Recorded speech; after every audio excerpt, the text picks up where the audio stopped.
I got so much motherfucking design on right now. Break it down, bring it back, make it clap. I got 3 old thoughts, new block, where that day. Bitches on my line, and you know. Tujuan pembelajaran dari biokimia materi biosintesis asam amino ini adalah supaya mahasiswa mampu menerapkan pemikiran logis, kritis, sistematis, inovatif dalam konteks peranan metabolisme asam lemak dalam kehidupan sehari-hari. Adapun alat dan bahan yang kami gunakan, kami menggunakan referensi melalui website ataupun buku ajar, smartphone, software edit video, dan software meeting. Adapun pokok pembahasan yang kami bahas adalah yang pertama, kemampuan sintesis asam amino pada organisme, yang kedua, fungsi asam amino pada makhluk hidup, yang ketiga, proses makhluk hidup memperoleh asam amino, yang keempat, hal jika seseorang diet mengkonsumsi bahan pangan asam amino, yang kelima, pengaturan biosintesis asam amino, dan yang keenam, kelainan dalam mekanisme sintesis asam amino. Bahasan yang pertama, judul besarnya adalah mengapa hewan hanya mampu mensintesis setengah dari jumlah asam amino. Pertama, sintesis asam amino memerlukan banyak energi dan sumber daya, termasuk berbagai enzim dan kofaktor. Kedua, beberapa asam amino esensial sangat kompleks dan sulit untuk disintesis oleh tubuh hewan. Namun, penting untuk diingat bahwa kemampuan sintesis asam amino pada hewan dapat bervariasi tergantung pada spesies, jenis asam amino, kondisi lingkungan, dan faktor-faktor lainnya. Dan sedangkan bagaimana dengan tumbuhan dan mikroorganisme? Pada tumbuhan, proses fotosintesis pada tumbuhan melibatkan konversi energi matahari menjadi energi kimia yang digunakan untuk mensintesis karbohidrat, lipid, dan asam amino. Oleh karena itu, tumbuhan dapat mensintesis semua asam amino yang mereka butuhkan untuk kelangsungan hidup mereka. Selanjutnya, pada mikroorganisme. Beberapa mikroorganisme seperti beberapa bakteri dan ganggang juga memiliki kemampuan untuk mensintesis semua asam amino yang mereka butuhkan. Misalnya, bakteri hidup dalam simbiosis dengan tumbuhan legum seperti rhizobia. Baiklah, selanjutnya fungsi asam amino pada makhluk hidup. Pertama, untuk kekebalan tubuh. Beberapa asam amino juga berperan dalam sistem kekebalan tubuh, termasuk sintesis antibodi dan peptida antimikroba yang membantu melawan infeksi. Selanjutnya, untuk pembentukan protein. Sebagaimana yang kita tahu bahwa asam amino merupakan pembentuk dari protein. Yang selanjutnya ada pertumbuhan dan perbaikan jaringan. Asam amino diperlukan untuk pertumbuhan dan perbaikan jaringan tubuh, termasuk pembentukan perbaikan otot, kulit, rambut, kuku, dan jaringan tubuh lainnya. Selanjutnya, sebagai sumber energi, asam amino juga dapat digunakan sebagai sumber energi. Ketika tubuh membutuhkan energi tambahan, asam amino dapat diubah menjadi glukosa melalui proses gluconeogenesis. Glukosa kemudian dapat digunakan sebagai sumber energi dalam metabolisme sel. Selanjutnya, sebagai regulasi biologis, beberapa asam amino juga berperan dalam regulasi biologis tertentu.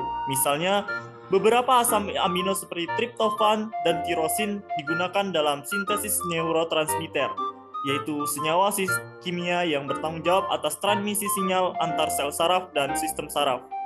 Selanjutnya, sebagai transportasi nutrisi, dan terakhir sebagai detoksifikasi atau beberapa asam amino memiliki peran dalam proses detoksifikasi, yaitu mengubah atau menghilangkan zat beracun dalam tubuh untuk melindungi organ dan jaringan tubuh dari kerusakan.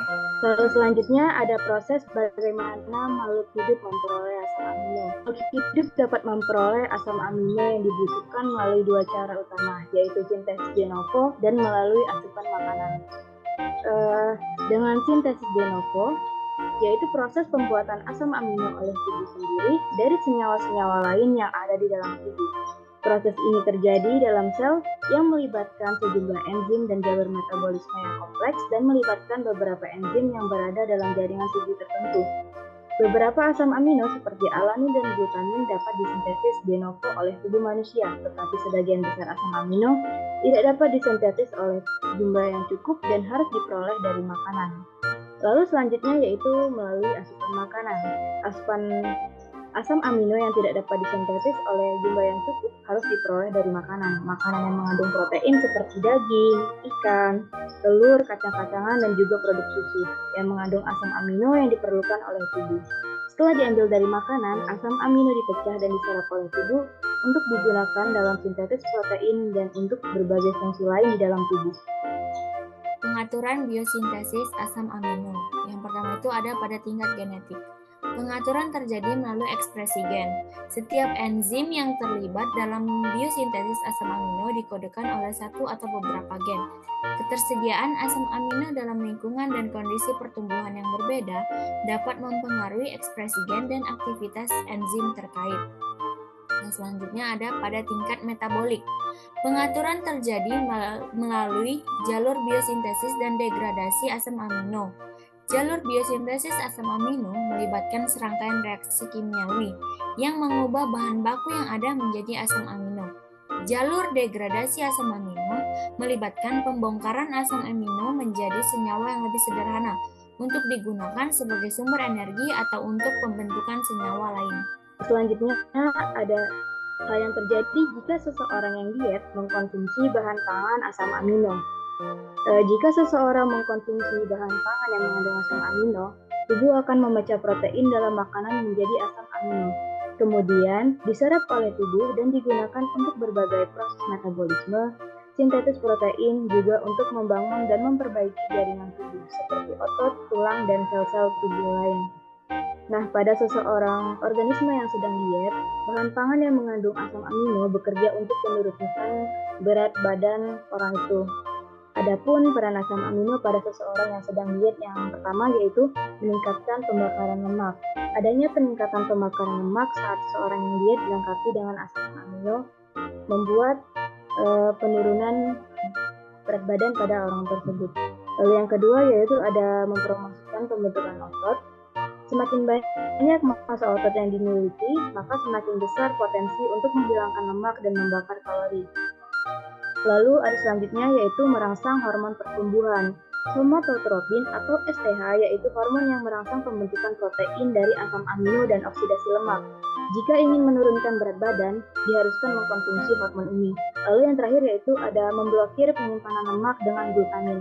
Nah, glutamin memberikan energi tanpa memaksa tubuh untuk menyimpan energi ekstra sebagai lemak dan juga untuk mengurangi keinginan akan gula untuk beberapa makanan yang bisa membuat kita gemuk.